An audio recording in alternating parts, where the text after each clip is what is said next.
Fantastic. So we'll get started. So welcome everybody to tonight's special Broken Sleep event to launch the debut novel of Tania Hershman called Go On.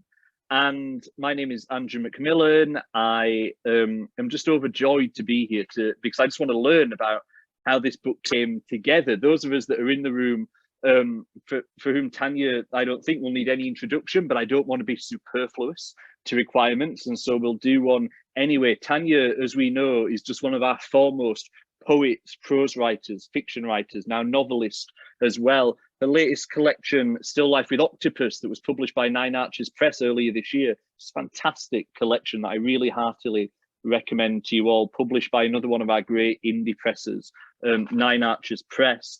And Tania has a PhD in creative writing, inspired by particle physics, which somehow I think seems to me to have inspired potentially the construction of this novel that I'm really excited to get into. And I keep saying that word novel, but novel feels as though it undersells the kind of genius and the complexity and the kind of structural heft of this novel that I'm really, and this story and this narrative that I'm really excited to get into and grapple with this evening. So the way it's going to work is I'm going to shut up for quite a long time, you'll all be very pleased to know, and hand over to Tania shortly, which is the reason that we're all here. And Tania, I think, is going to talk us through both kind of how we've ended up here, you know, through poetry, through prose / fiction, non-fiction work to this novel, and then give us some readings from it and talk a bit about the process. Then I'm going to get the chance, very selfishly, to ask Tania a couple of questions about how it came together and the text, and then we're going to throw it open to you as well to ask any questions. So if you've got a question,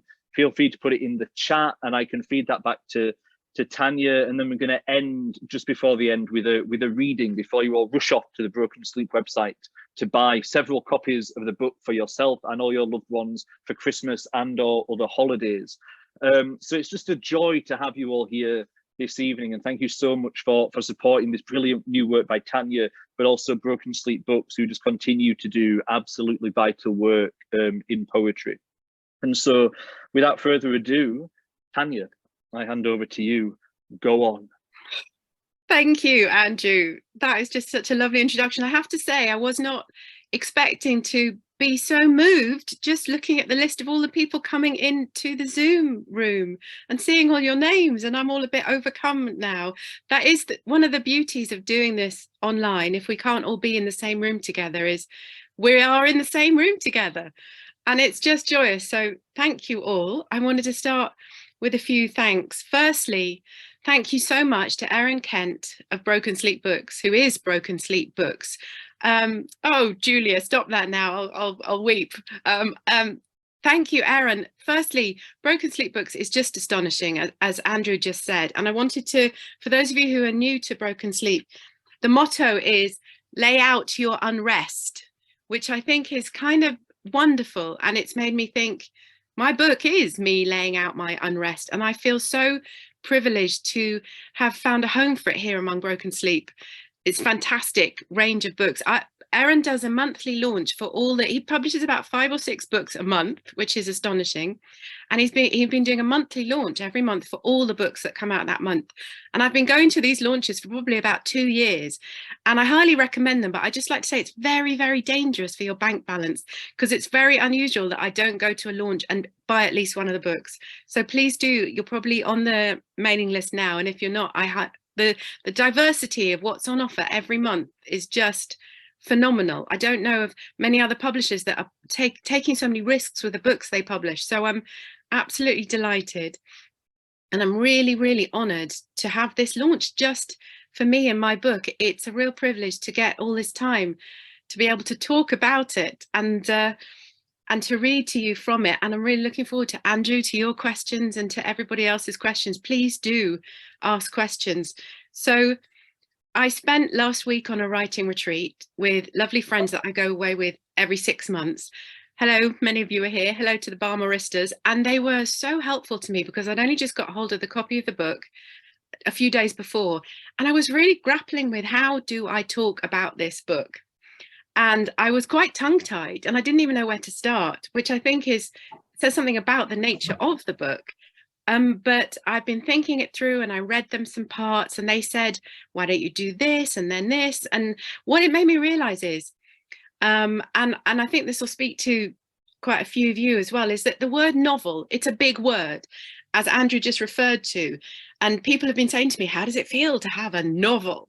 Because the novel is like this sort of dominant form in the publishing industry. And so when you start as a short story writer, and I'm sure I'll see some of you virtually nodding at this, you start as a short story writer, and every time that maybe you go and talk to an agent or you try and talk to a publisher, they say, come back when you have a novel.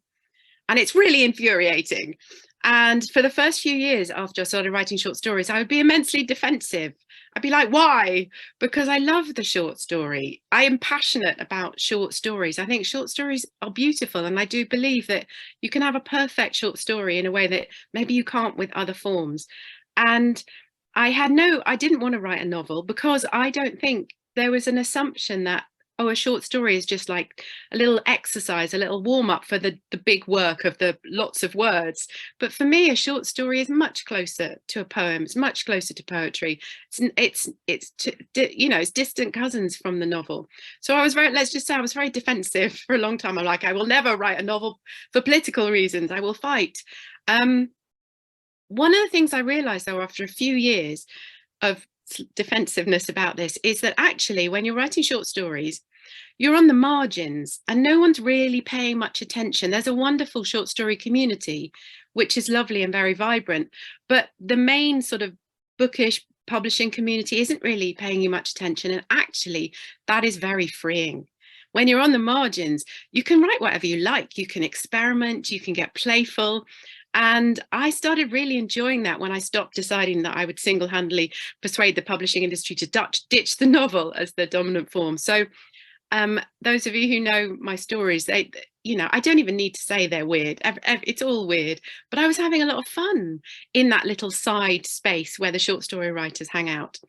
So then no one was more surprised than me when I discovered poetry, which I had. So I'm giving a little bit of a whistle-stop tour, and hopefully it will come clear. It's been me thinking about my journey. I started writing short stories 25 years ago when obviously I was 10.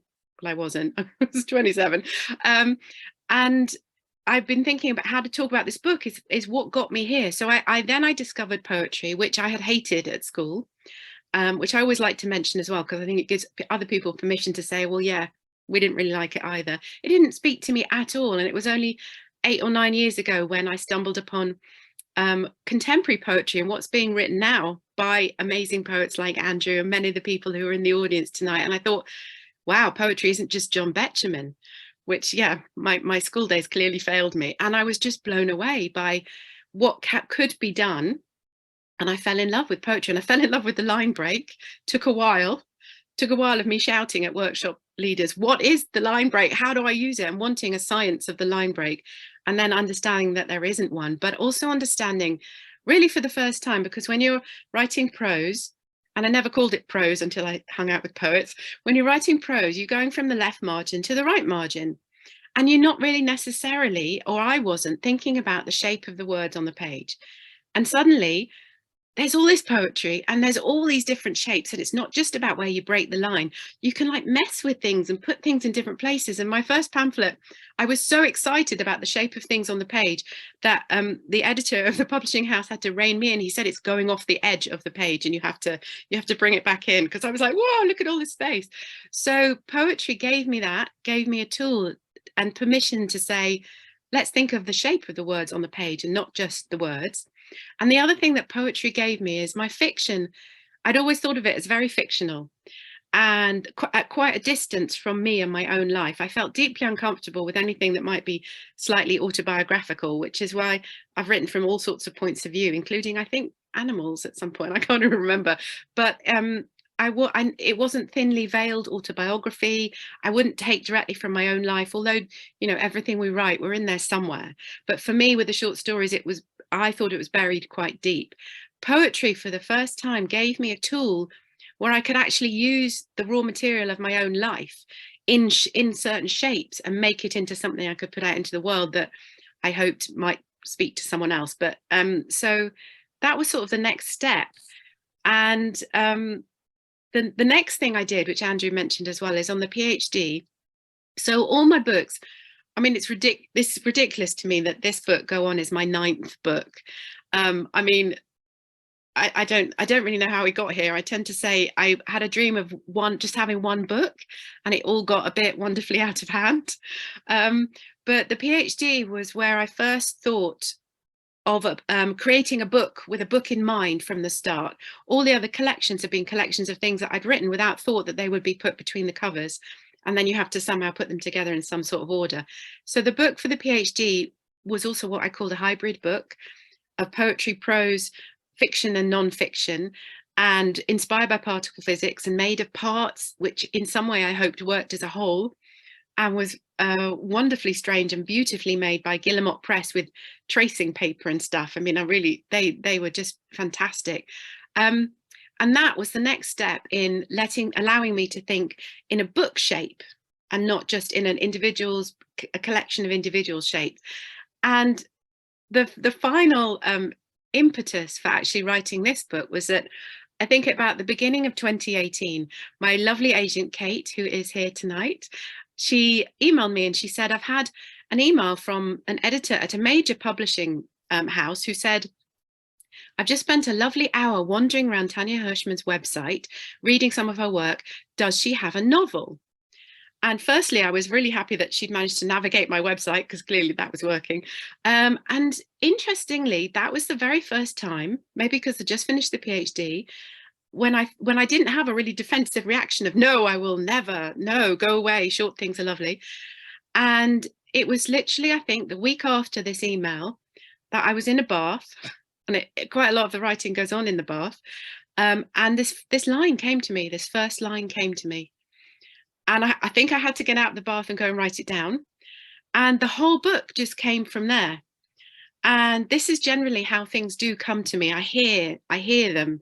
And then I start following a thread, and I do not plot, which is not to say, I think I've tried to plot once and it didn't really work, because for me, I am telling myself the story. And I think even more so in this book, as you'll see when I read you the beginning, and pretty much the beginning is where it was that line that I got in the bath. So thank you so much to that editor who, someone recently asked me, did you show them the book? And I did, and they passed on it, because obviously it wasn't quite the traditional conventional novel that perhaps they had hoped for, but still I'm so grateful to them, because they planted a seed. It was a spark. It was a very generous thing, and I think it's really wonderful. And so I will talk just briefly about this book. So what is this? This is what I call a fictional memoir in collage. And so basically, I guess when I did the PhD, I invented this term, particle fiction, which I use to talk about books that are in some way made of parts which aren't traditional chapters and somehow work as a whole. So I got in the swing of making up my own, inventing my own terms. So fictional memoir in collage. So which does mean that there is quite a lot of autobiography in here, and there is fiction, and I am never going to say which is which. And there's collage in that. I don't know if you can see this. If I start flicking through, you can see that there are pictures. Oh, there's more pictures. You've got some bullet pointed lists. You've got various pieces of artwork. You have 4 different fonts.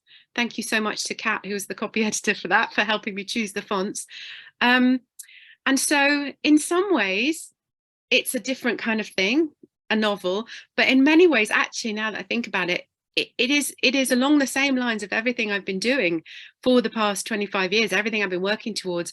I hope I've kept that sense of experimenting, of playfulness, of shapes on the page, of the fiction, and perhaps of the autobiography. And maybe it was natural, it all led to this.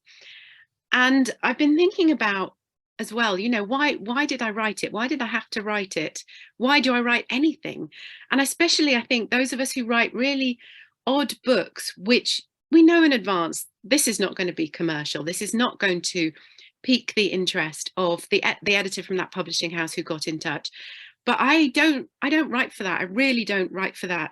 I write to tell myself a story, But also I'm writing. My writing is my way of making sense of the world. I have to do it, otherwise I think I would go quite mad. And it's not that I'm trying to find answers, but what I'm trying to do, I think, is best express the questions. And so with that in mind, I will read to you. And I thought I would start with, so basically the book is a collage as well, because it has several threads running through it. So there are a couple of main threads running through it, and I'm going to read you the beginning of the book where you get the beginning of 3 of those threads, and then it's got sort of standalone bits embedded in it. Bits clearly is a technical term. So I'll read you the start and the first 3 threads. And just to let you know, since I think it's always good to set expectations, this should take 10 minutes. Oh, and I was going to say, I'm posting a link in the chat box. I have embedded a PDF on my website with the text of the extracts that I'm going to read, if you'd like to follow along. And we thought that was a better idea than doing the screen share. So if you'd like to, hopefully you've got that link and you get my website with the PDF. And just at the bottom of the first page of the embedded PDF, you should see little arrows. It was a bit complicated, so I thought I'd just explain that. Right. Go on. I want to talk, she says. Can you hear me? I hear her faintly. I say, speak up, but I'm not sure that gets through. So I send a note via the author intermediary provided when we're having these sorts of difficulties. I ask her, what would you like to talk about? I say it kindly. Narrators need firm kindness. Otherwise they never open up. Otherwise there'd be no story at all. But we must propel, hence firm. It would be so easy to let a thread disintegrate. I know how to do this, to coax. She writes back. Does it matter, she writes, if I'm not sure what it is yet? Oh no, I say, because really it doesn't. Whoever knows at the beginning what it is the beginning of? Just start somewhere, I say, and I believe I hear her sigh. I believe I hear her breathe out and pick up the start of it. Can you hear me? She says. Yes, I say, although she is still speaking softly. We'll work on that. I composed a song for sitting, a song for standing, but one day I'm not sure at all how to put a note next to another note. This doesn't seem to be the start, she says to me, and I know that a narrator's job now is to say, go on. I am alone, she says, and I want to be, although this is, yes? Although this doesn't make for a good story, she says, and now I can hear her laughing. I'm supposed to not want to be, she says, and there is something different in her voice. Isn't it unusual for the heroine? I am the heroine, right? To want to be alone, not to be chasing someone. Well, I say carefully, not wanting to close anything down. There are those sorts of stories. The romantic sort, she says. Yes, I say, quite traditional with the desires and the thwarting of them and so on. I can hear her really laughing now. I like to hear her laugh. What if, she says, in between the giggling, I have other desires and those get thwarted instead? It will keep me reading, I say, although being a narrator is a full-time job. I don't read a lot. Other stories, you know. Ah, she says, and I can hear her louder now. Well, I think this might work then. Go on, I say. I am alone with my notes, and one day there are no notes, and I'm alone, and so I walk. I walk and walk, wondering to myself what kind of woman I am, this woman who had the notes and now has no notes, and is putting one foot in front of another foot, trying to find the thing. But while I walk, I'm enjoying the walking, and I'm not missing my notes at all, and this is not such an interesting story, is it? She stops. She's not laughing. Happiness at being alone, I say carefully. There might be something in that. Tolstoy, she says, something about all happy families being alike. He means boring. We know about Tolstoy. As narrators, he's caused problems. He is severe in his ideas about writing. Russians. I can see that I have to tread carefully. Yes, I tell her, and I hear her doing something, perhaps making herself a drink. I'm hoping it is only tea. I've had those problems too. But what a challenge, I say, to try and write about the thing they insist is boring, shouldn't be written about. I'm proud of myself for this one. Oh, she says, yes, that's a very good point. You know, I say, I think one of the other points they make about writing is to find your voice. I always wondered about that, she says. Surely my voice is already my voice. This is my comfort zone, narrative voice. I know where I am here. Yes, I say, but you don't speak in the same way to friends as you do to, say, a student in a classroom or someone in a shop. You shift and adjust your tone, your register. True, she says. I'm not talking naturally to you, for example. I don't know you. You've been assigned. I'm here to help, I say, but I'm not who you are writing for. Ah, she says, that's the thing. What if I'm writing for myself? When we meet, the narrators, or as many of us can get away in between projects, or when the writers are in the zone, as they call it, and don't need us, we discuss problems. We never get tired of talking about problems. Starting is the hardest, we tell each other. We are usually only brought in for the new ones, the ones who have never tried this before. Yes, occasionally there is an experienced one who wants to experiment and needs assistance, but much of the time, once they have 2 or 3 under their belt, they may not know how the 4th will be, but they're happy to go it alone. They know what starting is and that they've done it. The new ones, though, try and duck out at any opportunity. Straitjackets, we say. We've had many thoughts about innovative devices to tie them down. We have calmed each other when all we want to do is shout at our author. A narrator who is violent is not ideal. That's not helpful. Endings, we say, of course. Endings are a bugger, we say, and we laugh. We laugh because there's really nothing we can do here. We can't put forward an ending. Our guidelines are stricter about this than anything else. We can't even suggest possible avenues towards the ending. We could be struck off. It is immensely delicate. The middle is the best part, we say to each other, opening another bag of crisps. There is a woman walking through the cemetery. The dead are watching her. There are many of them in this cemetery. It stretches on and on. The dead sometimes take notice of who is going along the paths, the breathing walkers, and sometimes they are tired and they rest. It takes energy to observe those whose hearts are not still. Look at the way they think. They move their heads in one direction and the other, and the blood, the blood.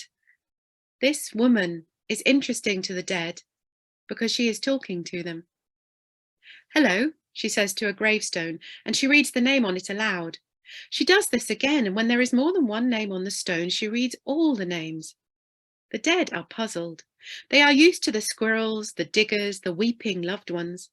They have long ago stopped noticing those who come every day, sometimes twice a day for years and years, sitting by the same plot, talking to the gone one as if the gone one was interested every day, sometimes twice a day for years. The gone one was flattered at first. Who wouldn't be? But who wouldn't want the still theirs to move on? Who wouldn't want the breathing walkers to go, walk, breathe through their newnesses? This woman is interesting to the dead because she is saying other things. She is saying things to them about their words. Why all the beloveds? The woman asks them. And the went to sleeps. Really? Is it like that? The dead aren't used to this, not from a complete stranger. They ask each other if anyone knows who she is, and the message is whispered down and along, down and along. It gets to the Muslim section, to the part across the road, and even as far as the Jewish graves, but no one knows. The dead who are lying with or above or below their beloveds ask, why is she alone? And the dead and their beloveds say, wouldn't it be nice if she had a husband? The very much more modern dead say, maybe she wants a wife. They shake their heads as she wanders past them, reading names, looking at one date and the next. The dead don't understand alone. They will never be alone again, and many have forgotten, those of them that knew, the joy of solitude. The ones who date back 150 years are not used to seeing a woman on her own, a woman walking on her own, seeming not to be meeting anyone, not to need anyone, doing what she pleases. The dead men are confused by this. Many of the dead wives are not confused but envious, not just of the life she has, but that it is hers. I'll pause there for a minute and just show you that there's a picture of the cemetery on the next page. And some of you, so those are three of the main threads. So you've got author talking to narrator, narrators talking amongst themselves, and a woman walking through the cemetery. And some of you might have heard, I need my tea, hang on, might have heard my the radio program I made with Radio 4 and the wonderful Faith Lawrence a couple of years ago in 2019. And that was when I was writer in residence in the Southern Cemetery here in Manchester, which is just up the road from me, and which is a fabulous, fabulous cemetery for fellow cemetery junkies. It's the second biggest cemetery in Europe. Thank you, Andrew, for your message in the chat. And it's phenomenal. And when I moved to Manchester about 5 years ago, I stumbled upon it and I thought, wow, this is wonderful. And as is my wont, I thought, can I be writer in residence here? Because 10 years ago, I was writer in residence in a biochemistry lab, and I just really love the idea of just hanging out in a space that's completely unfamiliar to me. When I moved to Manchester, I thought I might hang out with some more scientists, but then I stumbled on the cemetery. And I thought, oh, I will send you, Kirsten, I will send you cemetery recommendations. It took a while to find out who to talk to about hanging out in the cemetery. And when I said to them, have you ever had a writer in residence? And they said, well, no, not a live one. So I thought, all right, I'll be the first one to do this. And what I started out doing was I wanted to know what it was like, as with the biochemist. What is it like to work in a cemetery as your day job? What do you do every day? And firstly, the cemetery staff laughed more than any other group of people I've ever met. They were just joyous. And it was wonderful spending time with them and learning the vocabularies of working in a cemetery. And also I got to go through the cemetery archives. The cemetery was founded, I think, in about 1878. And I was looking through some of the record books. And it was such a wonderful experience. But the other thing I wanted to do, and that I started doing, was I would wander around the cemetery, reading names on gravestones and looking for women who might be like me, who are not described as anybody's spouse or anybody's mother. And I found quite a few of these women. And so this is partly, well, obviously I'm not telling you which bits are fictional and which bits are memoir, but I felt like it was important to me to say these women's names out loud, because perhaps they might not have any descendants to say their names. And so then Faith decided she wanted to make this radio program with me about the idea of how single people might want to be remembered after they die. The word single, firstly, is slightly problematic, but we won't go into that now. And I really loved making the program, and I very much wanted it to be a joyous program and not a very serious one of here I am walking through the cemetery. And we interviewed people, and it was absolutely, thank you for the link. Chris has just put the link in the chat. Hello, Chris. And we interviewed quite a few people, and we did it over several months. And what I wanted to mention here was there was a preview of the program in the Radio Times, which was fantastic. And they said, I've got the little clip here. They said, this is an affecting take on a subject that continues to baffle much of society, the deliberately single woman. And I read this and I thought, I did not know I was baffling. I had no idea. And I just thought, firstly, that's really funny. But what an interesting way to start a review. I mean, I like it that it was an affecting take. And I also thought, how interesting that choice of words, it's not the deliberately single person particularly, it's the deliberately single woman specifically as well. And I thought I pretty much finished writing Go On at that point. And that the section I just read to you with the woman walking through the cemetery, I'd read that as part of the radio program. But I just thought to myself, if I'm so bad, yeah, Sarah says, deliberately single woman, name of novel number 2. Wait till we get to that. I'm working on novel number 2. But it really made me think, and I've been thinking about it ever since, why am I, or people like me, so baffling? And I got the joy of being on the radio is that you get people contacting you from all over the place who say, I was just listening in my car, or I was listening in the garden. And I got quite a few people I didn't know saying, you validated my lifestyle. And I mean, what can be a greater joy than when something you've created helps someone else feel better about the choices they've made. And it really made me think about this book, that we need to tell new stories. And there are so many more stories to tell. So I guess that one of the aims with me for writing this book is to tell another story, is to tell a story of different kinds of happiness, and also that alone doesn't necessarily mean lonely. And really, what have I written down here? I have a long list of things I wanted to say about the book. Is what are stories if not thought experiments? And my background is in science, and I love the idea of the thought experiment. It's just me thinking something through, really. And those of you who know me, which is quite a lot of you, know that I think a lot. I spend a lot of time in my own head, which is partly why I really love spending a great deal of time alone, because I can do a lot, spend a lot of time in my head without having to actually construct full sentences. It's also why I watch a lot of television, because I also have to get out of my own head. But it just made me think that, this feels like a very personal book for me, but I'm hoping also that it's part of this move to tell different stories of different options that people might have for life choices, but also it's about the telling of stories. And the whole idea for me of a hybrid book, this word hybrid has been really, really freeing for me, and has given me a lot of permission. I sort of latched onto it a couple of years ago. And I do have to explain, like when I run workshops in hybrid writing, what it means to me. And what it means to me very much is it's not a new genre. It's not a new label, but it's an unlabeling. And that's what I like. And so I call this a fictional memoir in collage. And I was realizing as well that I was inspired. One of my favorite writers is Anne Carson. One of the great things of doing this on Zoom is I can have all these props. So Anne Carson, Canadian poet and writer, she has a book called The Beauty of the Husband, and the subtitle is A Fictional Essay in 29 Tangos. And I love that. So that's like colliding fiction with essay with tango. I mean, what could be more, for me, that is totally intriguing. And that's also part of it, is that I'm writing the kinds of books I would like to read. And I'm really very much writing it for me. I am my first reader. And, why should we have to be constrained with all these genre labels? I didn't invent these labels: fiction, poetry, memoir. For me, it's writing, it's words, and this is a book. And why should I need to put my book in a box? And what I thought was really intriguing is I didn't know until Erin put the book up on Amazon, and I looked to see because obviously the book selling industry needs some labels. They want to know how to define you, and the categories that have come up so far for this book are literary fiction, LGBTQ literature and fiction, and also contemporary fantasy.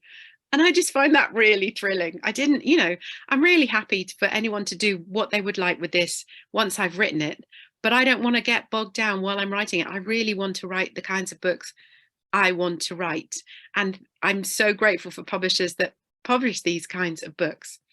So on that note, maybe I'll read you a second part from the book. And this is another one of the threads that will then carry on a bit all the way through. Just have a little bit more tea. And this thread starts on page 30. There is a town in which all the women are angry.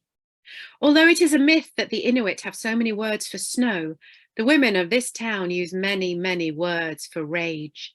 Ire, choler, bile, fury, wrath, outrage, temper, irascibility, dyspepsia, spleen, annoyance, vexation, exasperation, crossness, irritation, irritability, indignation, pique, displeasure, resentment. They take from other languages too: Colère, Courroux, Rogne, Zorn, Entrustung, Groll, Gadab, Kaas, Hasira, Bushide, Gramshap, Rabia, Enfado, Gussa, Fenu, Ikari, and they have their own secret words. There are others in this town: cats, dogs, men, children, some chickens, a goat. This is not their story. The girls of the town, before they reach the age of 18, have classes in anger. Each year, the class is taught by a different woman because rage, like love, is personal. There is no curriculum. Each teacher makes her own. One year, the teacher asked the girls to draw their anger. You might think there was a good deal of red and black. You might think many things. The pictures they draw are hung in the classroom, and the teacher asks each girl to pick someone else's drawing to talk about. They sit in a circle, the girls and that year's teacher. I love the way it's quiet and then loud, says the girl with the dark hair and the small smile. I never thought of it as an animal, says a girl who has only recently come to the town and whose voice no one has heard yet. I never thought of it much at all. It's, says another, it's just, but I can't tell, I don't. Yes, says the teacher. Yes. Another year, the girls put on a play and choose to show it to the women, the children, the men, cats, dogs, and chickens. Sometimes a teacher will take the class on a field trip. Sometimes, during the class, everyone will lie on the floor. The dead women in the cemetery are listening to this story about the town of angry women. They nod their heads at the part about the classes. Yes, some of them say, we understand this. Where is this town? Others ask. The question ripples along the rows of graves, around the angels, past the West Chapel and the East. We are angry too, they whisper. And before I hand over to Andrew, I wanted to just say that I don't generally like to try and sum up or say what my own work is about. That's something I learned quite early on with short stories. It's better if I don't say, because I've had the experience where I've given readings and someone has come up and said, I loved your story about, and I was thinking to myself, I don't have a story about that. So I learned to let go of my own interpretations. And when you put something out there, I think it's not up to you anymore. I think it's up to the reader, and all the more so with books like this. And when I say I've written a book, it's the kind of book I like to read. I really love books that leave space for the reader to put themselves in the book. I think it's an act of generosity. I think that many of us probably have that great urge, I know I do, to tie everything up really neatly. And that's something I've had to fight all the time with like poems and short stories. And, you have to cut off the last line or sometimes the last page, because I really do think that certain kinds of readers really appreciate that you have left space for them. And I know that I do love that, in fact, and have hopefully done that here. But the thing I did want to say is I have realized, and I've read the book a lot over the last few months with all the copy editing processes and stuff, and I've realized that in great part it is so much about permission, which has been a huge word for me. And the title Go On, one of the readings of Go On is I give you permission to continue. And so I just wanted to say a huge thanks to my agent, Kate Johnson, who is now going to be crawling under her chair with embarrassment, because I know that I would have started this book, but I do not know if I would have finished it if it hadn't been for her. And she was the one who was my champion and who kept saying, go on. So thank you, Kate. This is all your fault. I will hand over to Andrew now. Gosh, thank you so much, Tania. And I feel bad that I have to come in now. We could listen to that for hours. That's another Radio 4 special, surely. Just you talking about the intricacy and the depth of this book is just genuinely just an honor to sit and hear you read and talk about it. And I was struck by, one of the things that I was really keen to kind of ask you is about I loved that idea of particle fiction. And then I was amazed when you said that you don't plot. So I got the first line, but I tend not to plot. But something with this, it's so intricate. At the start of the year, I tried to write a novel, and having one thing happen in a linear timeline kind of melted my brain. Yeah. So that just pushed it beyond its capacity. I'm just not that smart. Whereas I wonder, as I was reading this novel and rereading it, I wondered, just kind of literally, I guess, for the writers, the monsters in the room, what this process kind of looks like. Is it, you described it as a kind of collage as well, but is it that, for instance, one voice you'd write all the way through, and then, you write the other one, and then there's the photographs, or just, I'm just fascinated by just physically how one holds all these different kind of particles, and and also how you know where to place them. Because one of the beautiful things about it is, as we heard as you read, the rhythm and the synergy between those different moments and those different voices. And so I just wonder, yeah, how, you know, is it, I always imagine that scene in A Beautiful Mind where everything's stuck to the wall and kind of is moving things about. Is it kind of, is it a physical act like that, or is it, can you hold it in your own mind? That is such a lovely question. Thank you. And firstly, I wanted to say, not very many people have read this book yet. Until last week, it was like 4 or 5 people, and they kind of all had to read it because it was my agent and Aaron. So to just you talking about it and asking about it is so very moving. Anyone engaging with your work, when they, you know, people don't have to, and there's no obligation. It's just lovely. Really interestingly, I wrote it like this. It's pretty much as I wrote it in this order. And I think it's because this is how my brain works now. And because I wasn't thinking of a reader at all. I was literally just trying to write my way into the story and trying to figure out what it was I wanted to say. And I think what I'm very good at now, after 25 years, is I'm really lucky. I don't have an inner critic anymore, which is amazing to me. I had a very strong inner critic for years with the short stories, and I figured out a way of shutting them up I very often, when I'm writing, especially with prose, I play online Scrabble with random strangers on Facebook at the same time. And I used to be ashamed to admit this, but now I'm like, no, this is my system. So it's like, because the kinds of things I want to write, I have the logical part of my brain. I have a background in maths and physics. There's a scientist in here who wants to think logically, but the kinds of things I write, thinking logically does not help me. So that doesn't work for me. So what I have to do is I have to distract that logical side of my brain. And a brilliant way I found to do it is to send that part of my brain off to play Scrabble and to think of the next word in Scrabble. And I'm literally flicking between the open Word doc and the web browser page with the Scrabble. And I've been doing this for years, and it gets me into the right state for writing without overthinking it, which is what I need. And every time I mention this, when I give talks and stuff, I ask other people what ways they do. Please do steal that, Kirsten, steal it all. And other people come up with wild things, like one of them said they write while they're watching TV, but it's got to be, I think it was just only if it's Antiques Roadshow. I mean, you know, humans, we're all very, very strange. Some people you can only do it for 1 hour every Sunday. It's a really good excuse, isn't it, to only do it for 1 hour? Or some people write with lots of music, loud music. Some people write in silence. I write well in cafes, but I found the way to short circuit whatever it is that stops me. And I think as well, one of the joy, then I discovered when I started writing poetry, whole new inner critic, whole new, very loud inner critic going, that's not a poem, don't be stupid, that's a story, you're an imposter, it's all. So I've had to get rid of that one, and that's taken a long time. But I think that's what allowed me to just write this book and keep writing. And I was just really entertaining myself. And I really like it when I have no idea what might happen. And I think that's another thing that comes from having written a lot of short things and had the validation of having work out there that people seem to like and has been published. Firstly, that's immensely useful, but also I'm really comfortable with uncertainty.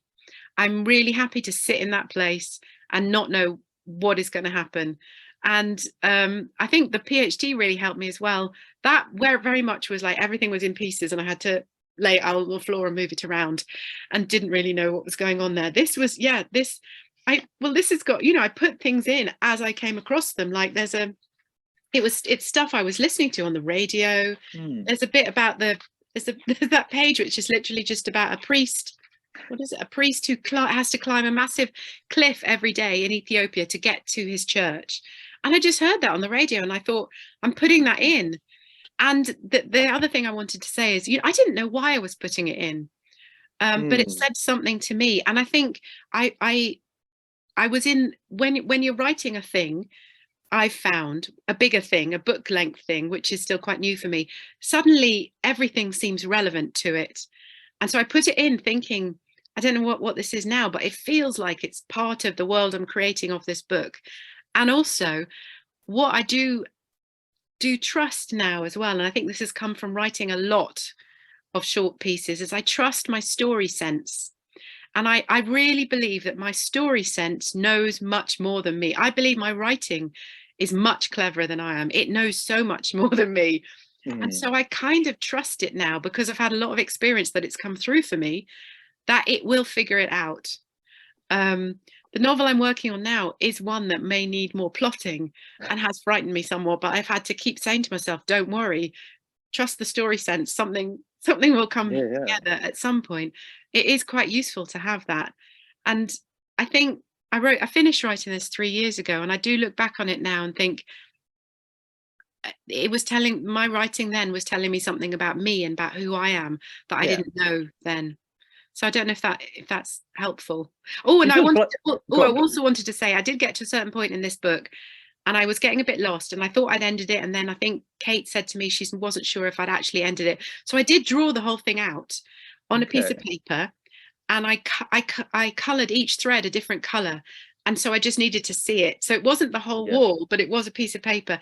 And suddenly I could see where, for example, I didn't quite have enough of the narrators talking to each other.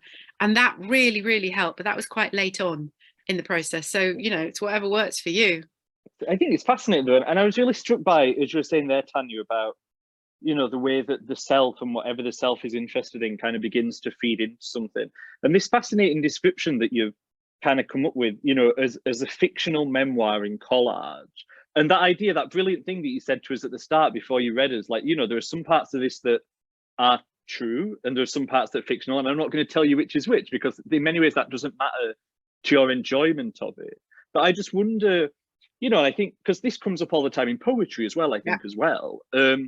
You know, what is quote unquote confessional or what's invented and all that kind of stuff. But I just wonder if you wanted to say a little bit more about how those two kind of spaces interact for you, I guess. Like I often think about that Rita Higgins quote where she says, to get to the poetic truth, it's not always necessary to tell the what actually happened truth.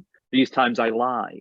And I guess, you know, for you, is it a conscious thing of kind of, oh, there I need to bring some of myself, but actually here it's a moment of invention? Or is it, as you've just been describing to us, that it is just where the narrative and where the book feels as though it wants to organically go? I think that's a lovely quote from Rita Higgins. I'm going to have to look that up.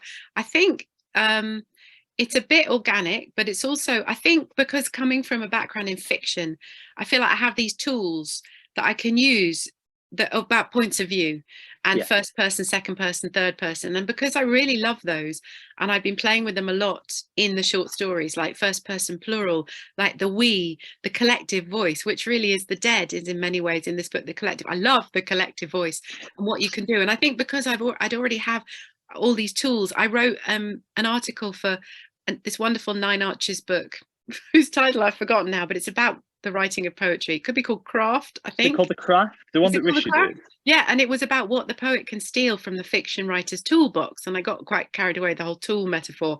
But I think it is very useful because it was interesting to me to enter the poetry world and find so many poems in the first person. And then this whole discussion of, well, is the I the poet? Who is the I? I'm like, this is fascinating. The lyric I don't really know what all this stuff is, but everyone assumes as well that when you write fiction, it's really about you. I've heard this from so many of my friends, even if they're at historical fiction, they're like, did that happen? Or if it's science fiction, you know, it's you, right? So you can't really get away from everyone assuming it's autobiography anyway. But I think that I just really like playing with the idea of voices. And I'd done it in the PhD as well. I'm quite, I guess, you know, I never thought I would be this sort of quite rebellious. I wasn't like this as a kid. I think I was very good.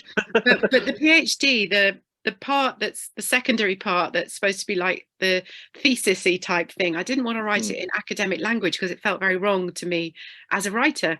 And I ended up writing it using fictional voices and kind of fictionalizing myself and sometimes writing about myself in third person.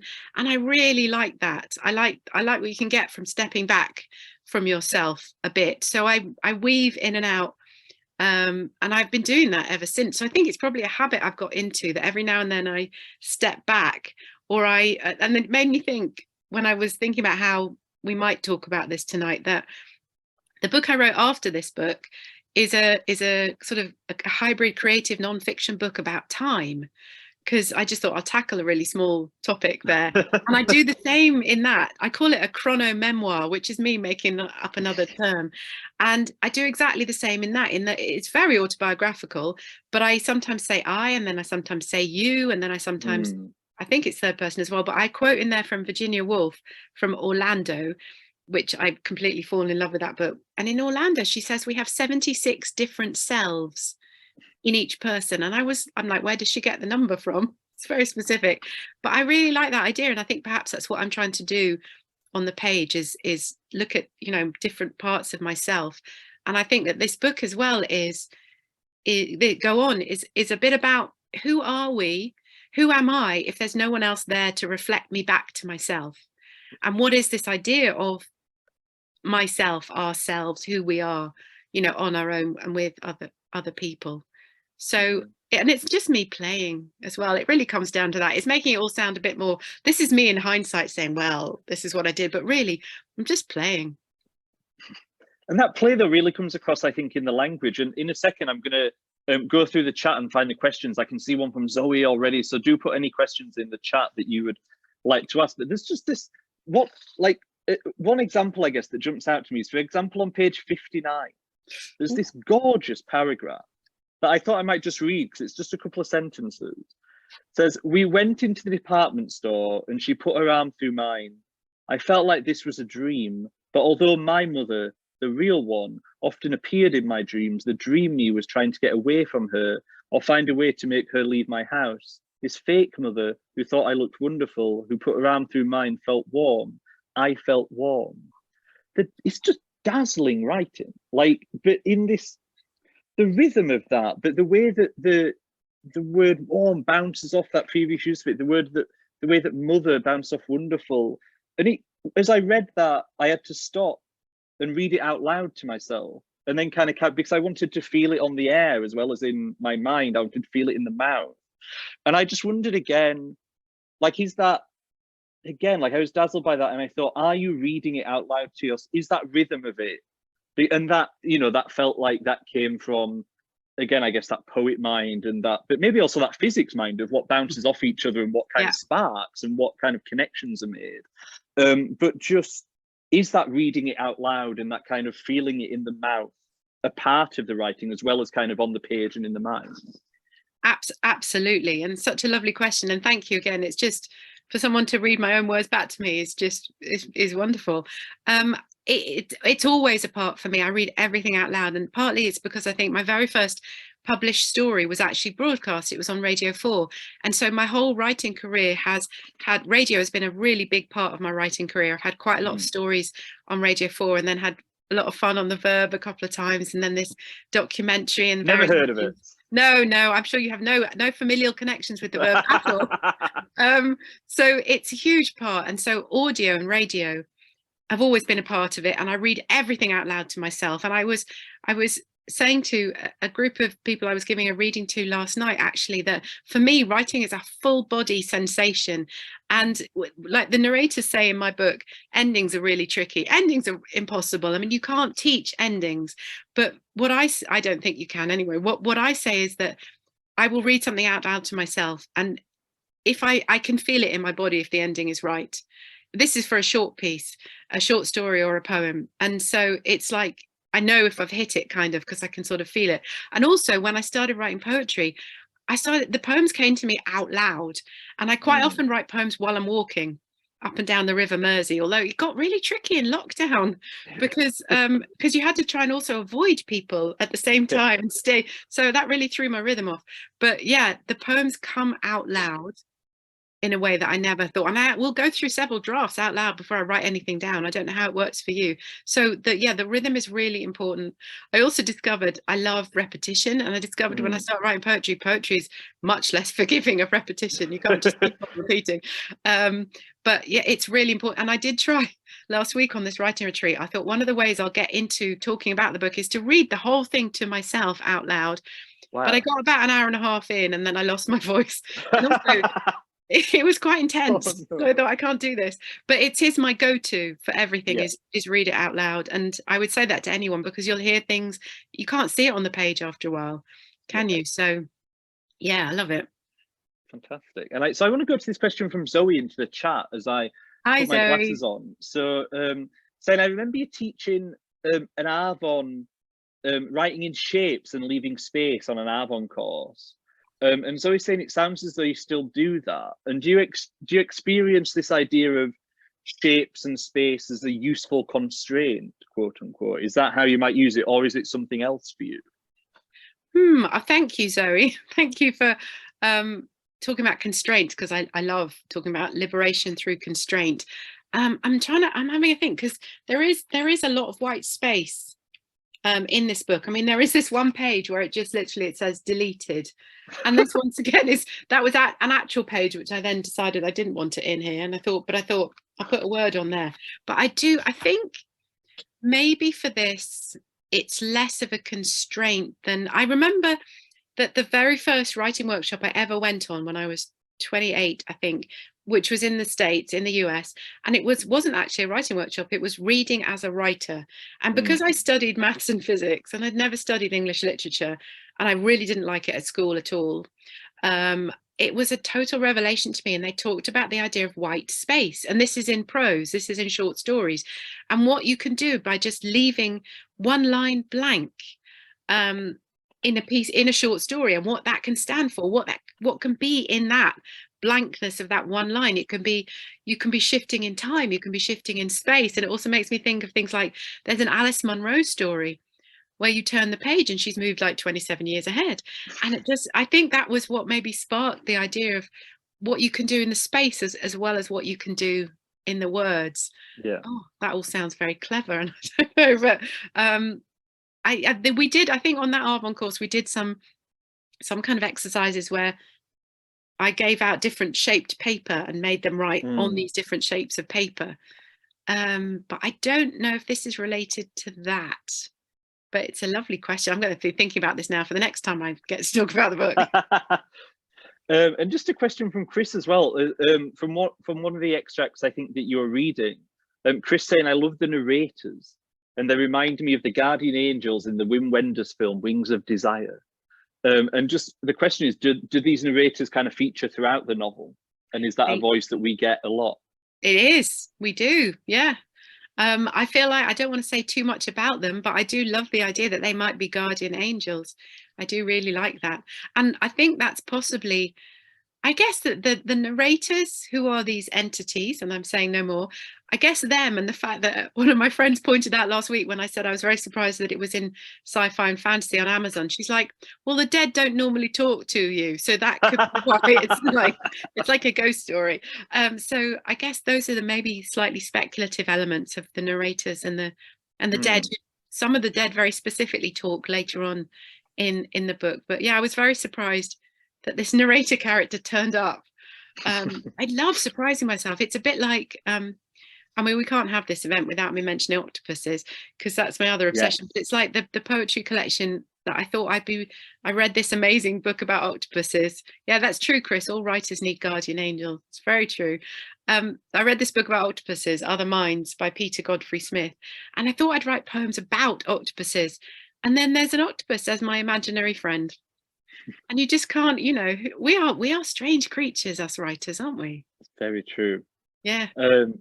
And Ian in the chat just asking, was there any thread that was kind of easier, harder, or more fun to write than any of the others? So I guess that's almost asking you to rank them, isn't it? Exactly. It's like picking your children. It's like being asked which is the favorite of your stories or poems you've ever written.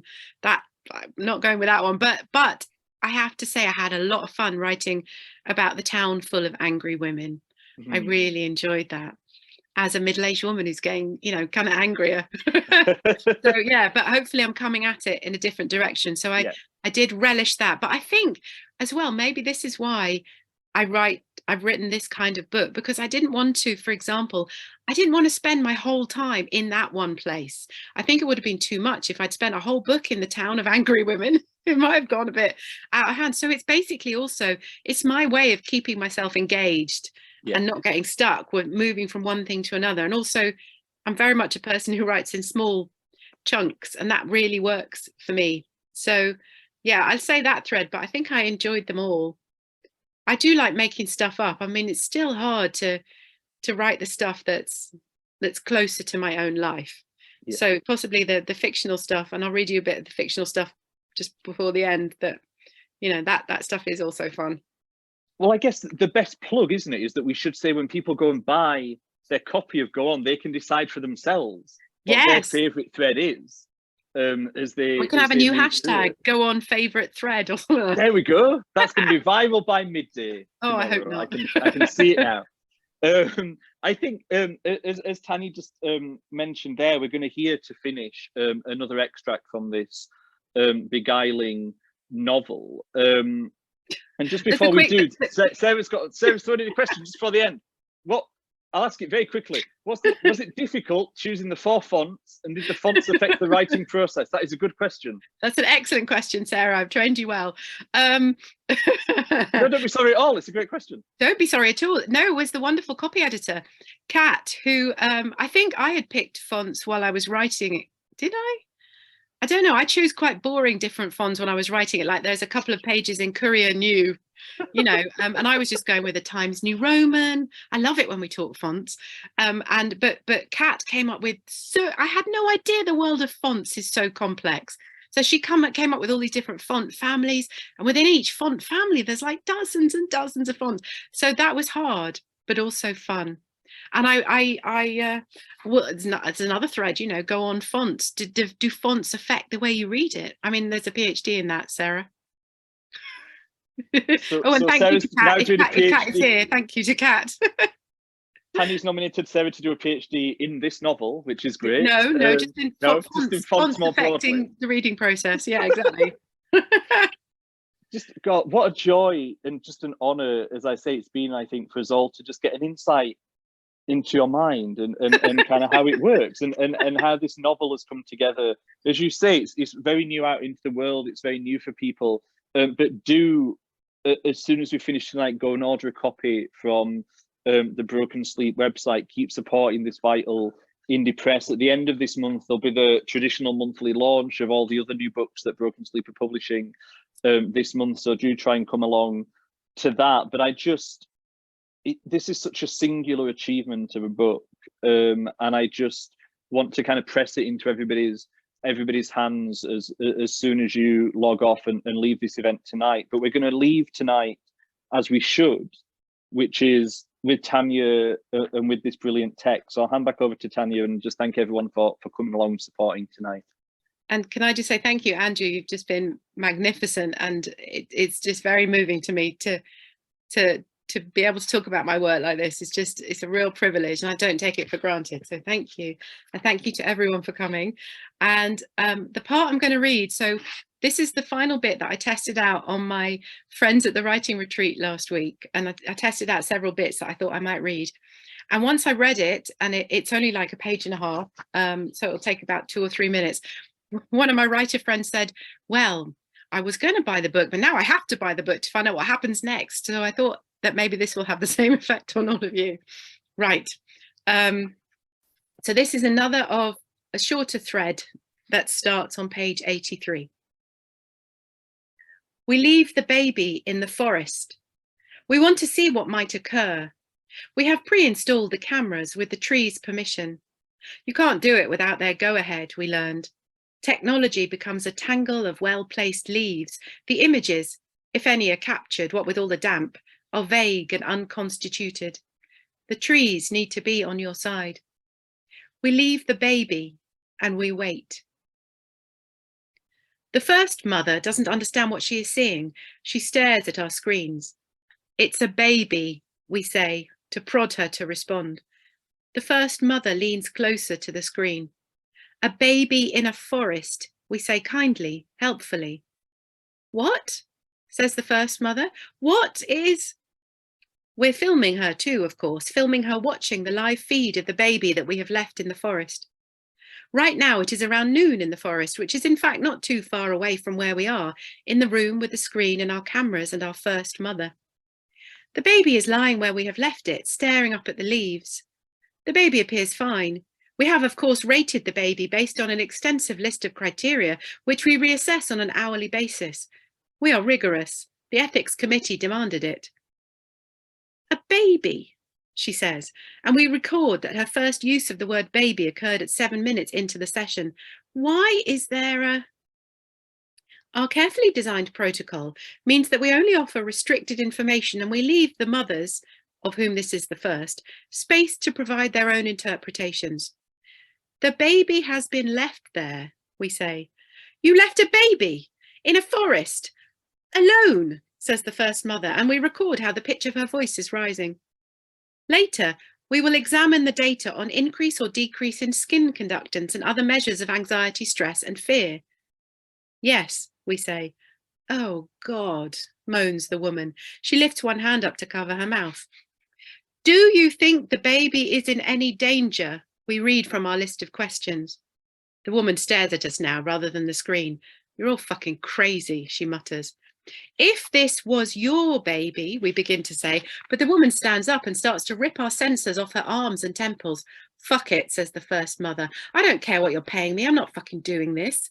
She grabs her handbag from underneath the chair, heads to the door, and then she looks at the screen again and shakes her head. We think she murmurs something like, for fuck's sake. We write it all down. Although this session has ended prematurely, we are not unpleased that a reaction has been provoked, and this is only the first mother. We restore the room to order, place our clipboards neatly back into the box, check on the status of the baby, and move towards the coffee room. Thank you.